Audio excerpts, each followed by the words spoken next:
Hello, good evening, नमस्कार। West Nile fever एक प्रकार का बुखार है जिसको वेस्ट नाइल बुखार बोलते हैं। इसका केसेस केरला में कुछ डिस्ट्रिक्ट में डिटेक्ट किए गए हैं, पाए गए हैं। अब हम देखते हैं कि यह फीवर का या बुखार का कारण क्या है, क्या क्या लक्षण होते हैं, या फीवर का नाम वेस्ट नाइल फीवर क्यों पड़ा। ये सारी चीज अभी हम समझने का प्रयास करेंगे। हेल्थ एंड डिजीज के लिए यह बहुत इंपॉर्टेंट है। चलिए शुरू करते हैं। सबसे पहले न्यूज। केरला गवर्नमेंट ने 7 मई 2024 को उन्होंने कहा कि वेस्ट नाइल फीवर का केस रिपोर्ट किए गए हैं 3 डिस्ट्रिक्ट में। वह डिस्ट्रिक्ट का नाम क्या है? त्रिशूर, मल्लापुरम और कोझिकोडे। ये 3 डिस्ट्रिक्ट में वेस्ट नाइल फीवर का केस रिपोर्ट किए गए हैं। एक प्रकार का बुखार है और इस फीवर के कारण एक व्यक्ति का मृत्यु भी हो गया है, 6 को वह मृत्यु हो गया। और जो 6 और केसेस है वो भी रिसेंटली डे में रिपोर्ट किए गए हैं, हाल ही फिलहाल में रिपोर्ट किए गए हैं।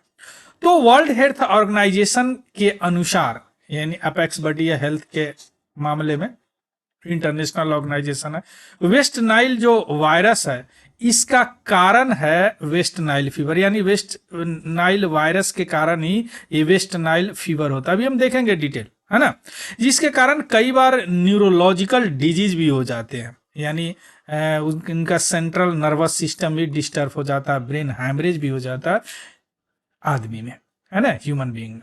सो अब यह जो रिपोर्ट मिला है वेस्ट नाइल फीवर का, तो वेस्ट नाइल फीवर क्यों होता है ये तो समझ गए कि इस वायरस के कारण होता है ना।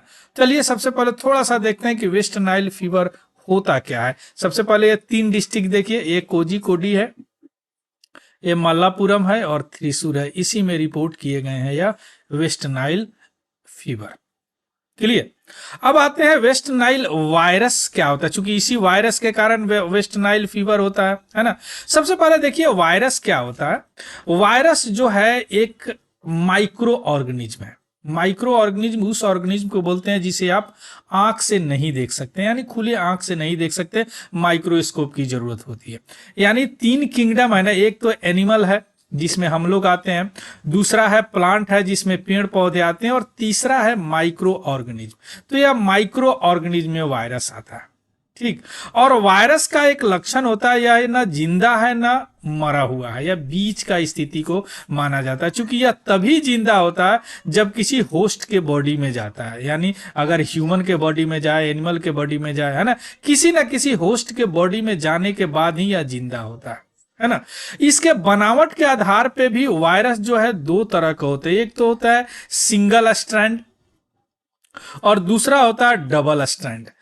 यानी डीएनए जो होता है इस तरह हमारे बॉडी में होता है, इनमें डीएनए होता है ना, सिंगल स्ट्रैंड होता है, जिनको कई बार रेट्रो वायरस भी बोला जाता है। ये बहुत खतरनाक होते हैं, इनकी रेप्लिकेशन एबिलिटी यानी फैलते बहुत जल्दी हैं, जैसे कोरोना हो गया, HIV हो गया, ये सारे रेट्रो वायरस होते हैं, है ना, सिंगल स्ट्रैंड वायरस होते हैं, ठीक। और वायरस एक ऐसा माइक्रो ऑर्गेनिज्म है कि दुनिया के हर इकोसिस्टम में यह पाया जाता है, हर इकोसिस्टम में पाया जाता है। इसलिए कुछ वायरस को गुड वायरस भी बोलते हैं, कुछ वायरस को बैड वायरस भी बोलते हैं, क्योंकि यह जरूरी नहीं है वायरस का मतलब बीमारी हो गया। वायरस में तो विषाणु बोलते हैं हिंदी में।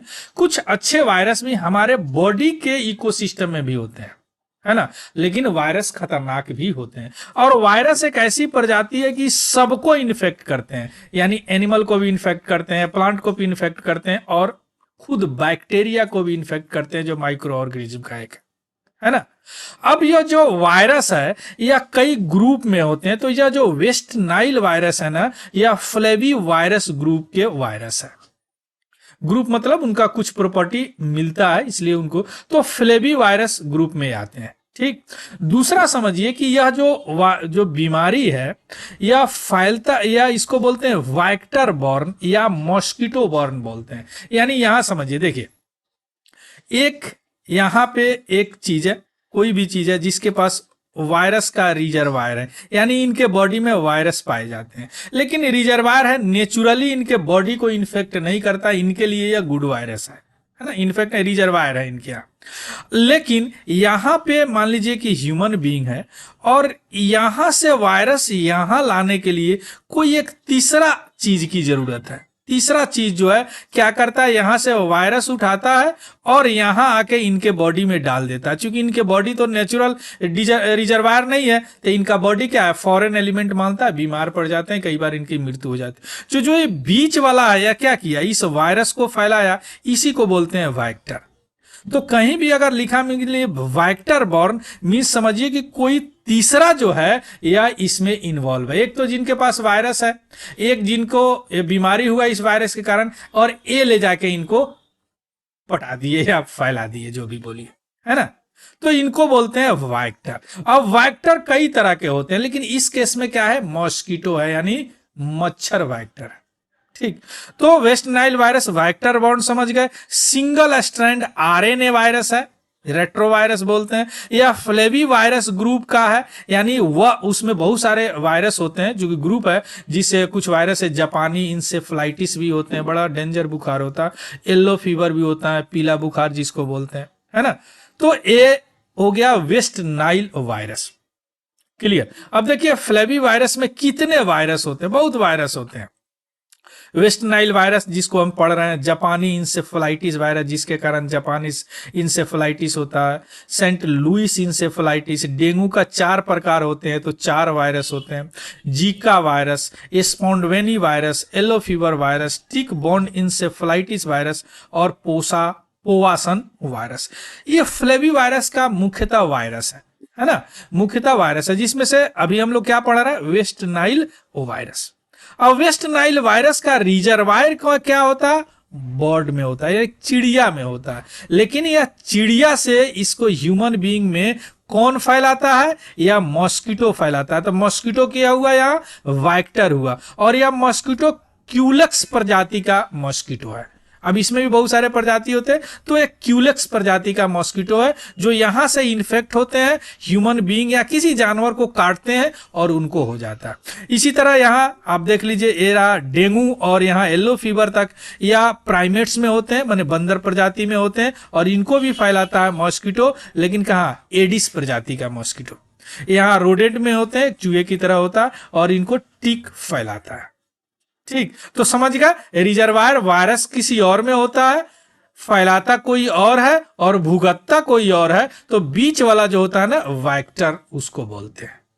ठीक, चलिए अब जो क्यूलेक्स स्पीसीज ऑफ मॉस्किटो अभी देखें, वही प्रिंसिपल वेक्टर, ऐसे मुख्यतः उसका वाहक प्रिंसिपल वेक्टर, हिंदी में भी वेक्टर ही बोलते हैं, जो कि ट्रांसमिशन इसको फैलाता है। और जो भी इन्फेक्टेड मॉस्किटो होते हैं वह इस डिजीज को फैलाते हैं, किस किस में, ह्यूमन या एनिमल में फैलाते हैं, मुख्यतः हॉर्स वगैरह में फैलाते हैं, इंक्लूडिंग बर्ड में भी फैलाते हैं, है ना, सभी बर्ड में तो नहीं होते। तो जबकि बर्ड खुद रिजर्वायर है, इस वायरस उनके बॉडी में नेचुरल रूप से पाए जाते हैं। लेकिन जो वेस्ट नाइल वायरस है ना, ब्लड ट्रांसफ्यूजन से भी फैलते हैं। यानी मान लीजिए किसी मदर को कि अगर इन्फेक्टेड हो गई, उनको वेस्ट नाइल वायरस हो गया, तो उनका जो बच्चा जन्म लेगा उनको भी वायरस हो जाएगा, है ना। कई बार होते हैं लेबोरेटरी में भी एक्सपोजर अगर वायरस का हो गया तो वहां काम करने वाले को हो जाते हैं। लेकिन यह जो वायरस है ना, कांटेक्ट से नहीं फैलता है, यानी इन्फेक्टेड पर्सन और एनिमल से आप कांटेक्ट करेंगे तो नहीं फैलेगा। इवन अगर किसी एनिमल इन्फेक्टेड है, उनको अगर आप खाते हैं, है ना, तो उससे भी आपको नहीं फैलेगा। यानी ह्यूमन टू ह्यूमन ट्रांसमिशन नहीं होता है इसका, ये याद रखिएगा, है ना। यानी किसी ह्यूमन का अगर वेस्ट नाइल वायरस हो गया तो इस ह्यूमन को नहीं होगा, इसलिए इसको बोलते हैं डेड इंड। यानी यहां वायरस आके इनके ब्लड में, वायरस का ब्लड स्ट्रीम में फ्लो उतना नहीं होता है कि किसी दूसरे को फैला दे, है ना। इसका जो सिम्टोम आता है उभर के, इंक्यूबेशन पीरियड है जो 2 से 6 डे के अंदर आ जाता है, लेकिन कई लोगों में 2 से 14 डे में भी आता है। कई लोगों को जो इम्यूनो कॉम्प्रोमाइज है वह कई वीक के बाद भी आ जाए इंक्यूबेशन पीरियड, क्लियर। ये देखिए, ये किसी वर्ड, इसमें सारे वर्ड को नहीं होते, मेनली माइग्रेटरी वर्ड वगैरह को होते हैं। इस बर्ड को रिजर्वायर, इसमें वायरस है, देखिए इस बर्ड को इसमें वायरस है, समझिए, इसको यह मच्छर काटा, ठीक, अब इस काटने के बाद किसी दूसरे बर्ड को काटा, अब इसके ब्लड स्ट्रीम में यह जो वायरस है नेचुरल रिजर्वायर नहीं है, यह इसलिए इन्फेक्ट हुआ। अब दूसरा मच्छर काटा तो मच्छर इन्फेक्ट हुआ, मच्छर गया आदमी को काटा, आदमी इन्फेक्ट हुआ, या घोड़े के काटा तो घोड़ा इन्फेक्ट हुआ, है ना। लेकिन यह डेड इंड होस्ट हो गया, यानी यहां से वायरस नहीं फैलेगा। यानी मान लीजिए कि यह इन्फेक्टेड लेडीज हो गई, अगर इनको कोई मच्छर काटे और उनको जाके अगर कोई वह मच्छर किसी और को काटे तो यह स्प्रेड नहीं होगा, इसलिए इसको डेड इंड होस्ट बोलते हैं, याद रखिएगा। तो यहां पे मस्कीटो क्या हो गया, मच्छर क्या हो गया, वेक्टर का काम किया। यहां पे वर्ड जो क्या हो गया, रिजर्वायर का काम किया, और ये लोग क्या किए, इनको इन्फेक्ट किया तो इन्होंने इनको फैला दिया। आया बात समझ में। यानी यह इनके ब्लड स्ट्रीम में यह बहुत तेजी से फैला, जिसके कारण ये इन्फेक्ट हुए, या काटे इनको ये इन्फेक्ट किए, या काटे इनको ये इन्फेक्ट हो गए। लेकिन इसके बाद में यह वायरस आगे नहीं बढ़ेगा, जिसको डेड इंड बोलते हैं। आया बात समझ में। चलिए, इसी तरह बहुत सारे मॉस्किटो वेक्टर होते हैं, जैसे आपने डेंगू, चिकनगुनिया, इसमें एडिज अभी देखें, एडिज ग्रुप का मच्छर होता है। जैसे हो गया आपको मलेरिया एनाफिलिस। जो अब देखिए मलेरिया जो फैलता है वो पैरासाइट से फैलता है, लेकिन पैरासाइट्स आपके बॉडी में लाने वाला कौन होता है, ये मच्छर होता है। वो पैरासाइट कहाँ होता है, गंदे पानी वगैरह में होते हैं, गंदे पानी पे बैठते हैं और यहां से लाके इनके पैर में सट जाता है पैरासाइट, आके यहाँ पे काटते हैं तो ब्लड में चला जाता है, मलेरिया इनको हो जाता है। इसी तरह फैलेरिया हो गया, या जापानी इंसेफेलाइटिस हो गया, या वेस्ट नाइल वायरस हो गया, या क्यूलेक्स फैलाते हैं, क्यूलेक्स प्रजाति का जो मच्छर होते हैं वो फैलाते हैं, है ना। अब आते हैं इसका सिम्टोम क्या होता है। 80% सिम्टोम तो एसिम्टोमेटिक होता है, यानी लक्षण ही नहीं आते हैं। बात जो 20% बचे उनके पास जो लक्षण आते हैं, फीवर होते हैं, जिनको वेस्ट नाइल फीवर बोलते हैं। कई लोगों में सीवियर वेस्ट नाइल डिजीज भी हो जाता है। और सिम्टोम की बात करें तो उनको बुखार होता है, माथे में दर्द करेगा, थकावट होगी, बॉडी पेन होगा, नोजिया, सर्दी वगैरह हो जाएगी, रस वगैरह होने लगेंगे बॉडी में, या ग्लैंड वगैरह स्वेलिंग करने लगेंगे, है ना। यानी 150 में से एक आदमी ऐसा होता है जिनको थोड़ा सा सीरियस हो जाता है यह डिजीज। और कुछ लोग तो ऐसे होते हैं जो नर्वस सिस्टम उनका परमानेंट डिस्टर्ब हो जाता है, यह वेस्ट नाइल वायरस। क्लियर। अब आते हैं इसका ट्रीटमेंट की बात करें तो इसका कोई स्पेसिफिक प्रोफिलैक्सिस नहीं है, यानी वैसा कोई मेजर नहीं है जिससे इसको फैलने से बचाया जाए। कोई ट्रीटमेंट नहीं है, कोई वैक्सीन नहीं है अभी तक। लेकिन हाँ, सपोर्टिव ट्रीटमेंट दिया जाता है, और किसी किसी को न्यूरो इन्वेसिव WNV पेशेंट है, इनको सपोर्टिव दिया जाता है, यानी इनका न्यूरो नर्वस सिस्टम अगर इफेक्ट हो गया है, बाद बाकी एंटीबायोटिक से ठीक हो जाता है। और डॉक्टर लोग ऐसा सलाह देते हैं, प्रोटेक्टिव मेजर यानी बचाव का तरीके अपनाइए, मच्छरदानी लगाइए, मच्छर से बचिए, यानी मच्छर से बचिए, है ना। उस जगह को नहीं, उस जगह वैसे जगह से बचिए जहां पे मच्छर ब्रीड हो रहा है, या उनके ब्रीडिंग को रुकिए, उनके फैलाव को रुकिए, उनके जो जन्म होते हैं उनको रुकिए, यानी गंदे जगह को जहां पे मच्छर ज्यादा फैलते हैं, जन्म लेते हैं, उनको रुकिए। अब आते हैं क्यों इसको वेस्ट नाइल वायरस बोला जाता है। देखिए, वेस्ट नाइल वायरस सबसे पहले एक औरत से उसको आइसोलेट किया गया, निकाला गया। वह जगह है वेस्ट नाइल डिस्ट्रिक्ट, जो युगांडा में होता है, 1937 में, और यही जगह के नाम पर इसका नाम पड़ गया वेस्ट नाइल वायरस। लेकिन इसका जो रिजर्वायर है उसका सबसे पहले आइडेंटिफाई किया गया आपको 1953 में, जो कि मेनली बर्ड में मेनली कौवा था, और कुछ बतख प्रजाति के भी थे, जो चिड़िया, उसमें यह आइडेंटिफाई किया गया, है ना। लेकिन 1997 से पहले इसको पैथोजेनिक फॉर बर्ड बोला जाता है, यानी बर्ड के लिए यह घातक है। लेकिन बाद में पता चला, जब इजराइल वगैरह में फैले, वहां पे इंसेफेलाइटिस और पैरालिसिस होने लगा, है ना, बर्ड वगैरह को, तो वहां पता चला कि हाँ, यह फैलता भी है। और इसका जो आउटब्रेक हुआ है बहुत तेजी से फैला।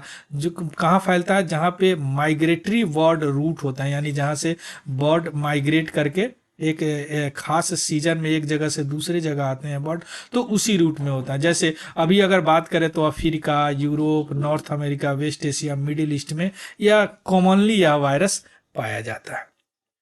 अब बात करते हैं तो इंडिया का वायरस में, इंडिया में जो एंटीबॉडी है WN वायरस का सबसे पहले डिटेक्ट किया गया मुंबई में 1952 में। यानी कोई अगर एंटीजन आपके बॉडी में जाता है तो आपका बॉडी जो है ना एंटीबॉडी प्रोड्यूस करता है, तो वह टेस्ट में पता चल जाता है। तो वह सबसे पहले 1952 में पता किया गया कि यह जो एंटीबॉडी बॉडी बनाया है या इस वायरस का बनाया है ना। और उसके बाद में धीरे धीरे जब लोग अवेयर हुए तो रिपोर्ट हुआ, जैसे साउदर्न में भी, सेंट्रल में भी और वेस्टर्न इंडिया में भी इसको डिटेक्ट किया गया। लेकिन सबसे पहले इस वायरस को आइसोलेट किया गया, निकाला गया इंडिया में, वह क्यूलेक्स विष्णुई मॉस्किटो से। बताया क्यूलेक्स एक प्रजाति है मॉस्किटो को। तो यह कहाँ, आंध्र प्रदेश और तमिलनाडु में। क्यूलेक्स क्विनक्विफेसिएट्स यह मॉस्किटो से महाराष्ट्र में और ह्यूमन से कर्नाटका में निकाला गया, है ना। या आइसोलेट किया गया इंडिया में, है ना। यानी इस मॉस्किटो से आंध्र प्रदेश और तमिलनाडु में वायरस ही WNV, इस मॉस्किटो से महाराष्ट्र में, ह्यूमन से कर्नाटका में निकाला गया, यह वायरस का ट्रेस निकाला गया, है ना। यानी 1913 में इसका पूरा जीनोम सीक्वेंस किया गया। पूरे इसको जीनोम सीक्वेंस होता है किसी भी चीज का, अगर जीन का पता चल जाता है उसका सारा कैरेक्टर पता चल जाता है। तो इसी तरह जीनोम सीक्वेंस वायरस का भी होता है, जिस तरह ह्यूमन बीइंग का होता है ना। एक ह्यूमन का सैंपल लेके उसको किया गया था, जिनको ये एक्यूट इंसेफेलाइटिस वहां पे फैला था कब, मई और जून 2011 में। और 2022 में तो एक 47 साल का आदमी का भी डेड हो गया था, जो त्रिशूर डिस्ट्रिक्ट में इस फीवर के कारण। Clear. So this is all about the news. आपने क्या देखा इसमें, वेस्ट नाइल फीवर क्या होता है, ये किस वायरस के कारण होता है, वह किस ग्रुप का वायरस है, वह फैलता क्या है, ये वेक्टर क्या होता है, वेक्टर बॉर्न डिजीज क्या होता है ना। इसके बाद में इसका सिम्टोम देखे आप, इसका इलाज देखे आप, और इसका इंडिया में कंडीशन क्या है यह देखे आप। तो हेल्थ एंड डिजीज के लिए यह बहुत इंपॉर्टेंट है। इसका PDF हमारा Telegram channel Tiwari general study से आपको मिल जाएगा, वहां से आप देख लीजिएगा, लेकिन उस चैनल को भी ज्वाइन कर लीजिए। अगर इंफॉर्मेटिव लगा हो तो प्लीज इसको लाइक कीजिएगा, शेयर कीजिएगा अपने दोस्तों के साथ, और इसको सब्सक्राइब भी कीजिएगा। So thank you, have a good day and happy learning. Thank you very much.